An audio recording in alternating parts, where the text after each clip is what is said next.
Ta flet shqip? Pričam po malo. Zna dobro, ali ja ne znam. E ti? No. Nuk din, a? A jeti pe fshatit? Ne znam, ne razumijem. Po pse nuk dini shqip? Pa nismo učili od stari, oni su slabo su nam kaževali, znaš, albanski i mi nismo učili, pratili. Sa društvom bosanski bi pričali najviše i onda bi zaboravili albanski da pričam. Do me thonë e shkrinjt gjuhën shqipe në gjuhën bosnjake, apo? Ja, pola sa pola. Pola. Pola. Vizitojmë edhe familjen e Aqif Shkrelit. Nuk kalon shumë kohë, dhoma mbushet për plot me burra, ashtu si që dikur ishte tradita në Malsi. Dhe pas pak fillon kanga, ajo e vjetra që u këndua dhe ende po këndohet në Sanxhak, na thot në Mestirash Niko Qirin.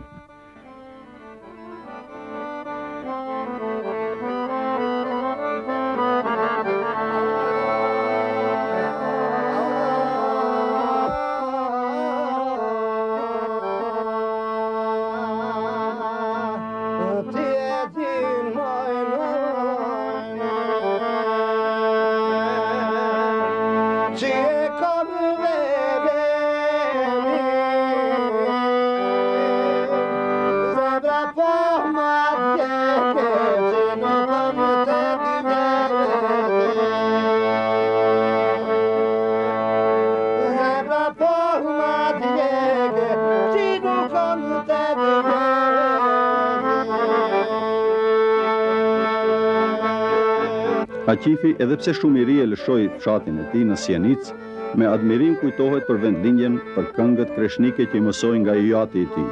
Ata ishin plot tërmëri, plot bujari dhe krenari.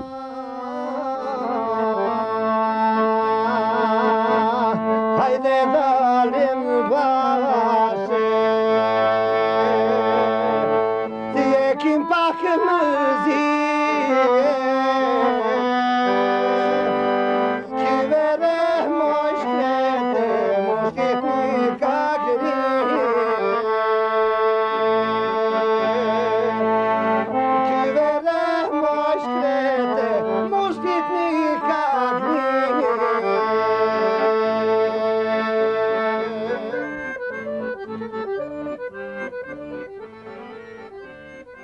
Po jom i lem në Sanxhak në Katund i thret Boroshtica. Babën në kom pas shqiptar. Po baba em të ona u martua me bosnjake. Thme babës tim në shkua pas nonit të ona s'kan fol shqip, po më shumë të ka fol bosnjaqe. Jo në shkua pas nonit. E unë që 20 vjet, 22 vjet jom artu në Makedoni me fëmijë, me grua, me tona.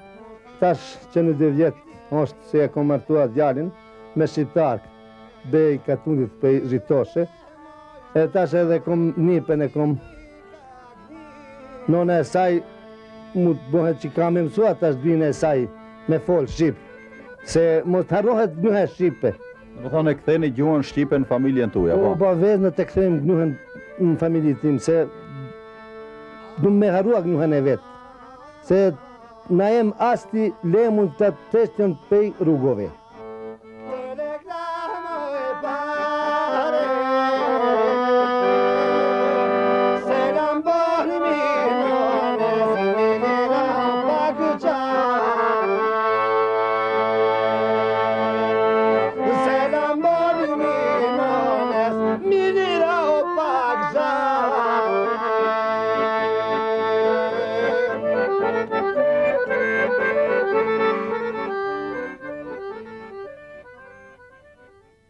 Dalim sërish në për rrugët e lagjes së shkreleve në Llazhan.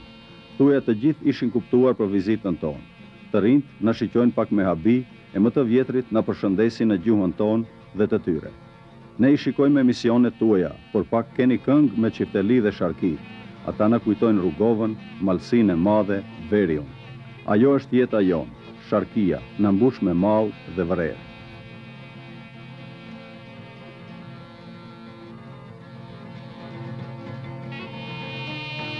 Morem qela, thënë. Morem qela, po. Ju? Mursel Goqi. Ju jeni ardhën këtu, apo prej nga keni ardhë? Po e marrë prej Preshterit. Sanxhakut janë prej Preshterit. Prej Katundit Ugla. Opshtina Sjenica. Pi Sjenica? Po. Po a ka atje edhe tjerë fshatarë që flasin gjuhën tonë? Ka 36 Katundi e flasin. Po ato vishen shumë me veshje kombëtare Veshën tash e kanë të Evropës, se këta teti kanë edhe plisat i bajnë e tirë që të...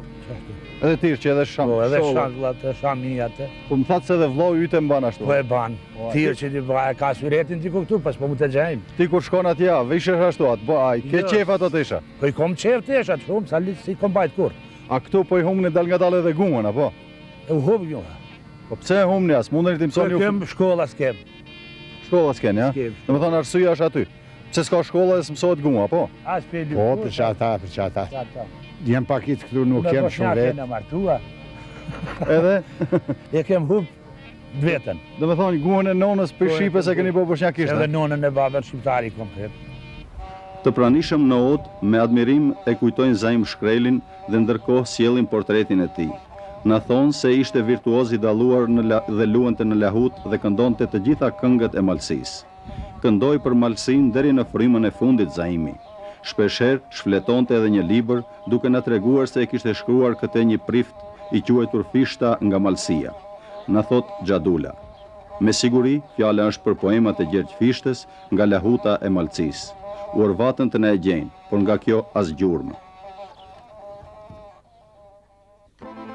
Ndërkohë në Odën e Aqif Shkrelit edhe mëtej vazhdon kënga, ajo e vjetra, e viteve të 50-ta, ajo populloria të cilën e mësoi Aqifi për ta kënduar në Turqi, por ja, e deshti fati që atë e këndon në rafsh të Pellagonisë.